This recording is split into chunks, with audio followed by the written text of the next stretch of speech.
मेरे प्यारे भाइयों, मैं नायक हरपाल सिंह, जनरल सेक्रेटरी साबका सैनिक संघर्ष कमेटी, पंजाब, हरियाणा, दिल्ली, उत्तर प्रदेश तथा मध्य प्रदेश। मेरे प्यारे भाइयों, मैं आपको आज एक महत्वपूर्ण जानकारी देना चाहता हूं, जहां आप जी कह लीजिए आपको सावधान करना चाहता हूं, वार्निंग देना चाहता हूं।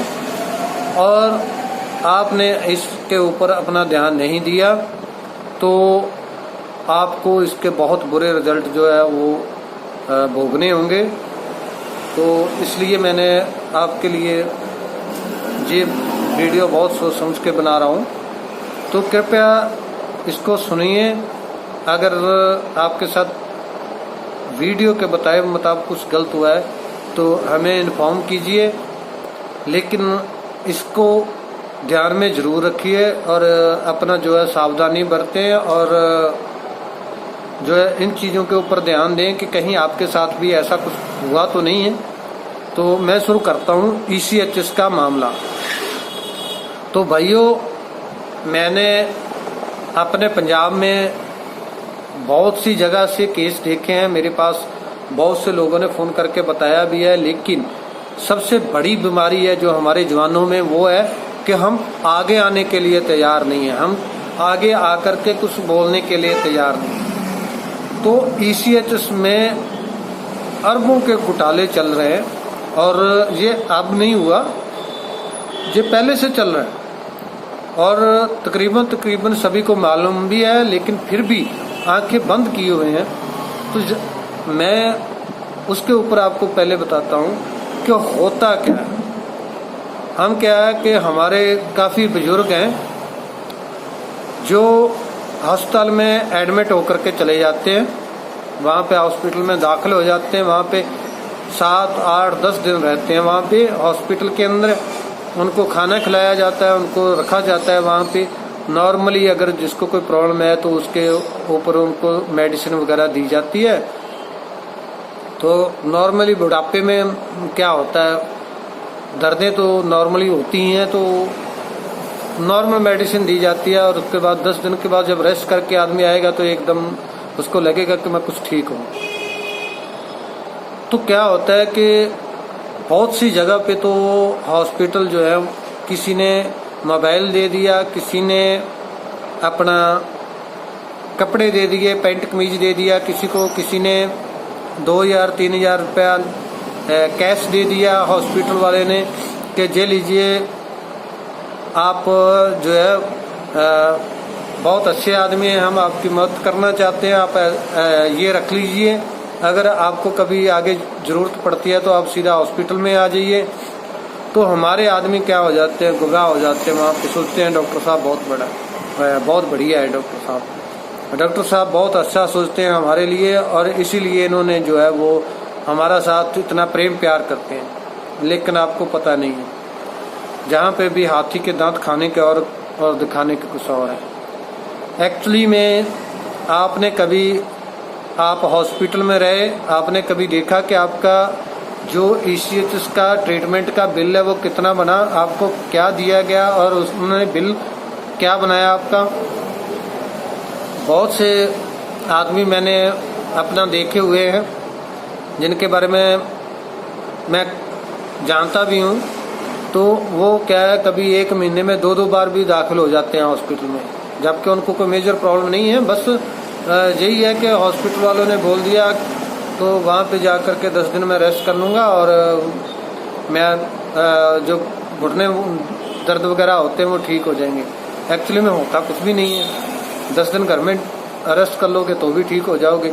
देते कुछ नहीं है, वहाँ पे विटामिन वगैरह दे दिए, एक आध ग्लूकोज लगा दिया। ग्लूकोज में क्या, वो भी विटामिन ही डालते हैं। तो कभी आपको क्या ट्रीटमेंट दिया गया, आपने चेक नहीं किया।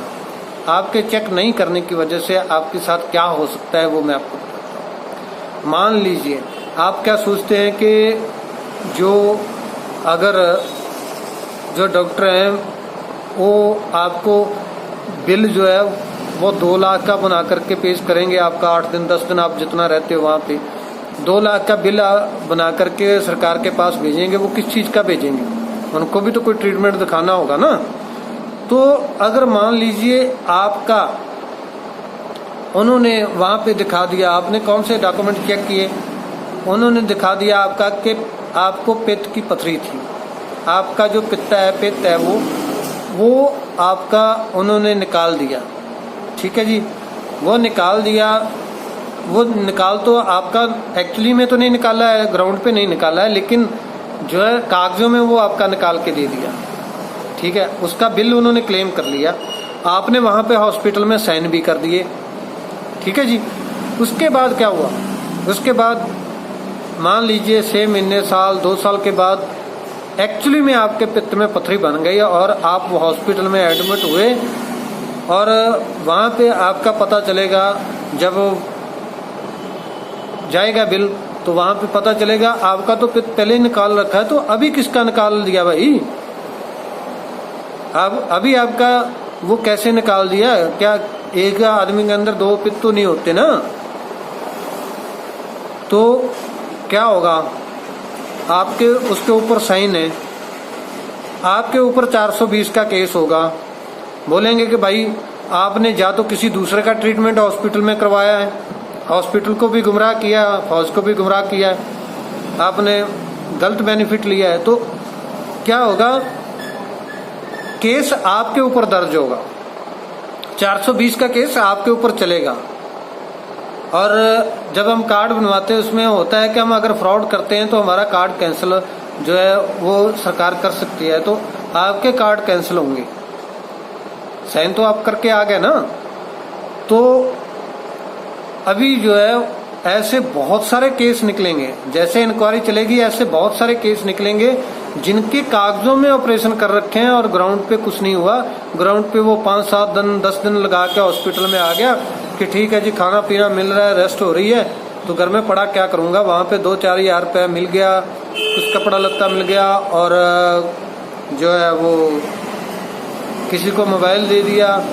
तो इन चीज़ों के लिए आप जो है, आपको पता है आपकी इन बातों की वजह से ही जो है हमें और हमारे परिवार को दवाई नहीं मिल रही है। जो दवाई मिलनी चाहिए थी वो नहीं मिल रही है। अरबों रुपए के बिल जो है फेक गलत बिल बन करके पास हो रहे हैं और वो जब पैसा ही नहीं है तो आपकी दवाई कहाँ से मिलेगी। लेकिन क्या है, वो खा कौन रहा है? आप नहीं खा रहे हो, वो खा रहे हैं बड़े बड़े हॉस्पिटल, बड़े बड़े उच्च अफसर जिनकी मिली भगत से सब कुछ हो रहा है।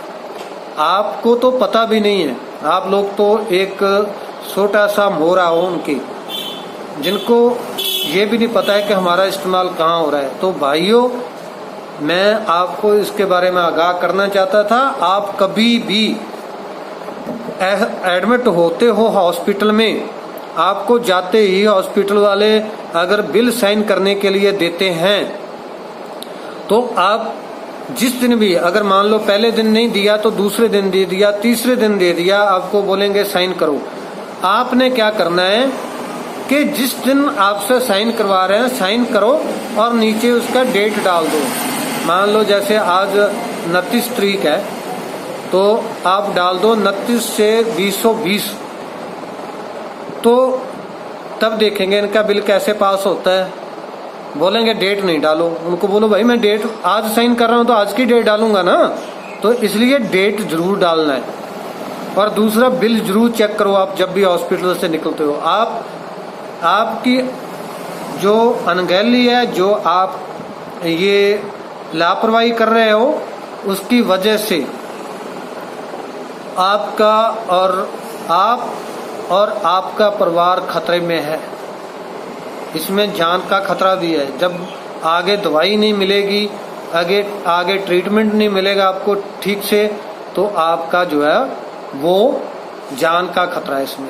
दूसरा, कभी भी ECHS हॉस्पिटल में आप जाकर के वहाँ पे प्राइवेट हॉस्पिटल में दाखिल होते हो, डॉक्टर आपको बोलता है ऑपरेशन होगा या ये होगा वो होगा, आपका पहले जांच हो गई, MRI वगैरह दूसरे टेस्ट हो गए, तो आप ऐसा कीजिए दूसरे या तीसरे दिन वहाँ पे लिख करके, आउट पास के लिए मैं बाहर जाना चाहता हूँ, आप वहाँ पे लिख करके उनसे डिस्चार्ज ले लीजिए और जो है आपकी जांच है वो पूरी साथ लेकर के उसी बीमारी का किसी दूसरे स्पेशलिस्ट को मिलिए, किसी दूसरे स्पेशलिस्ट डॉक्टर के पास जाइए उनसे आप पूछिए, उनको ये मत बताइए कि मैं हॉस्पिटल में एडमिट हूँ। उनको बोलिए कि मैंने जांच करवाई थी डॉक्टर से और उन्होंने मुझे कुछ बताया नहीं है, तो कृपया मुझे जो है इसके बारे में सही जानकारी दीजिए। तो आपको क्या है, मतलब ज़्यादा से ज़्यादा 500 रुपये 700 रुपये फीस ले लेगा कोई स्पेशलिस्ट डॉक्टर, लेकिन आपकी जान तो बच जाएगी ना भाई। तो क्या करो आप, एक नहीं 2 जगह पे मान लीजिए 1000 रुपये भी फीस होगी किसी ज़्यादा से ज़्यादा डॉक्टर की, तो आपका 2000 रुपये लगा। आप उनसे ओपीडी में जा करके परामर्श लीजिए।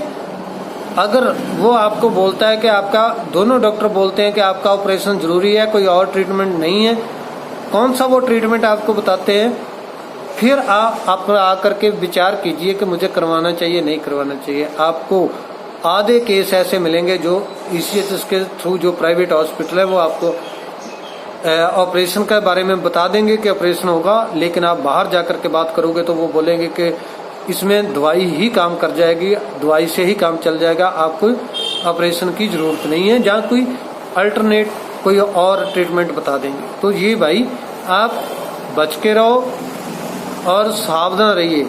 बिल्कुल ये मत सोचिए कि मेरा ट्रीटमेंट फ्री है, डॉक्टर मुझे दे रहा है, तुम जो बोल रहे हैं मैं आंखें बंद करके साइन कर रहा हूँ, सरकार का पैसा जा रहा है। नहीं, पैसा आपके अकाउंट से ही जा रहा है, आपके फंड से ही जा रहा है। फिर आप जैसे अभी दवाई नहीं मिल रही तो पूरे इंडिया में लोग रो रहे हैं, तो रोएंगे ही, क्या होगा, खा रहे हैं बड़े बड़े उच्च अफसर, जबकि शिकार हो रहे हो आप खुद। तो इन बातों के ऊपर जरूर सोचिए, विचार कीजिए।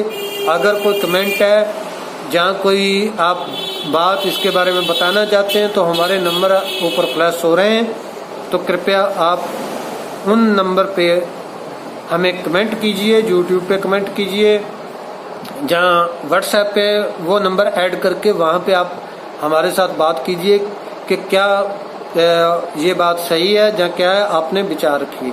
धन्यवाद, जय हिंद।